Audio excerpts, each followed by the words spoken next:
তাহলে আমরা আনইনস্টল করে আর্থ্রোস্কোপি করতেছি।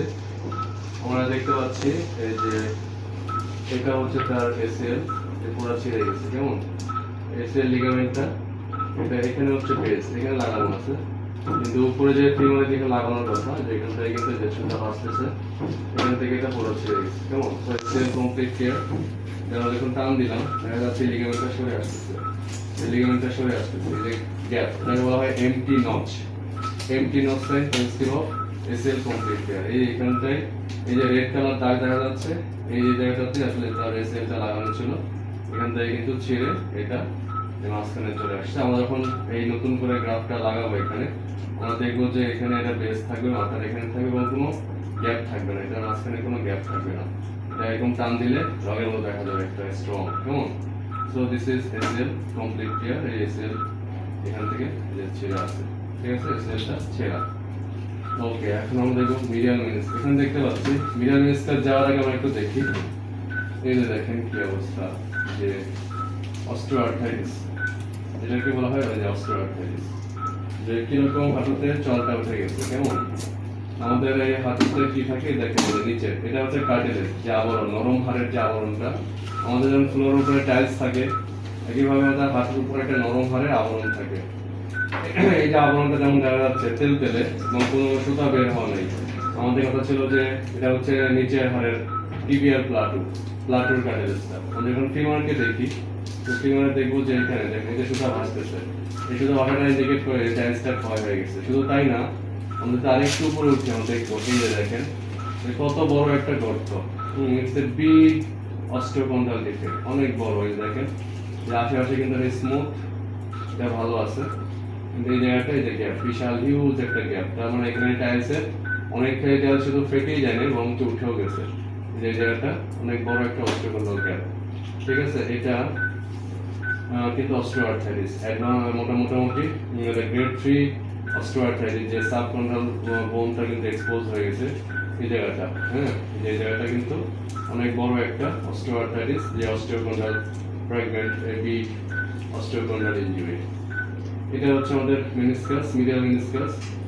দেখো একটু এক্সটেন্ড করে নিই। সো এই যে নি এক্সটেনশন করলে আমরা দেখতে পাচ্ছি যে মেনিসকাসটা ভালো আছে। এটা হচ্ছে যে medial meniscus, so it is good, direct সমস্যা নেই।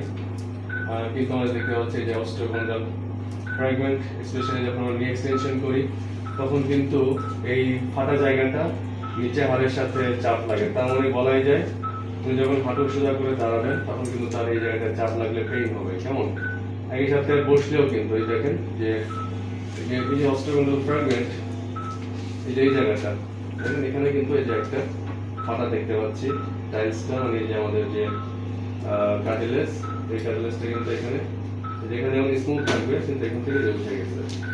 হ্যাঁ, যে উঠে গেছে। কেমন তো ভেরি ব্যাড ইনজুরি। এটা কিন্তু এই ধরনের অস্টিওআর্থ্রাইটিস, আমি তো লিগামেন্ট ঠিক করে দেবো কিন্তু এই হাড় ক্ষয় তো আর ঠিক করতে পারবো না, এটা তো ন্যাচারালি ওনার হয়ে গেছে। কারণ এসিএল ছিঁড়ে কেউ যদি পার হয়ে যায় তখন কিন্তু লুজ হাঁটুতে ঘষা লেগে লেগে হাড় ক্ষয় শুরু হয়ে যায়। This is osteoarthritis. এই যে অস্টিওআর্থ্রাইটিস, এই হাড়ের মধ্যে এই যে দেখতে পাচ্ছি বিশাল এক গ্যাপ, যে জলটা হয়ে গেছে, এটাই কিন্তু তার পেইন করবে। এটাকেই বলা হয় osteoarthritis. Osteoarthritis is a disease of cartilage. কেমন কার্টিলেজ যদি হয় ফেটে যায় সেটাই অস্টিওআর্থ্রাইটিস। এই যে এটা তার হাতের মধ্যে বিশাল একটা gap, osteochondral defect, this is osteoarthritis. So আসি আমরা এখন রাখো হাঁটু। তাহলে আমাদের দেখলাম সেটা হচ্ছে এটা হচ্ছে তার PCL. PCL is good, this is PCL, এটা কিন্তু ভালো আছে, কাম বেশি সরতেছে না। আর এটা হচ্ছে এসএল, এসএল কিন্তু কমপ্লিট ক্লিয়ার, এসএল যে লুজ এবং এটা ফাঁকা হয়ে গেছে, এই যে এটা লাগানো থাকবে নেই। এখন দেখবো হচ্ছে ল্যাটারাল মেনিসকাস। ওকে, সো এই দেখেন আমরা ল্যাটারাল মেনিসকাসে আসলাম। এই ফার্স্ট দেখতে পাচ্ছি যে ল্যাটারাল মেনিসকাসটা লাগানো থাকার কথা এখানে, কিন্তু আমরা দেখতে পাচ্ছি যে এখানে ছেঁড়া আছে। এই যে ল্যাটারাল মেনিসকাসটা ছেঁড়া ফাঁকা, এই অংশ কিন্তু এই যে রুট থেকে, এই যে রুটের সাথে পোস্টিরিয়র মানে কিন্তু এই ছেঁড়াটা, এটা রিপেয়ার করা ইম্পসিবল। এটাকে আমাদের ট্রিম করে দিতে হবে এক্সট্রা এই ফাটা অংশটুকু। আর এই দিকে কি অবস্থা, আর একটু আপ করো, চাপ দাও। ঠিক আছে, তাহলে আমরা দেখতে পাচ্ছি ল্যাটারাল রেডিয়াস আছে, পোস্টেরিয়র হর্ন এবং রুটের কাছে আমাদের প্যারোটিড টিয়ার আছে, it is not suitable for repair, আমাদের must go for trimming. Okay.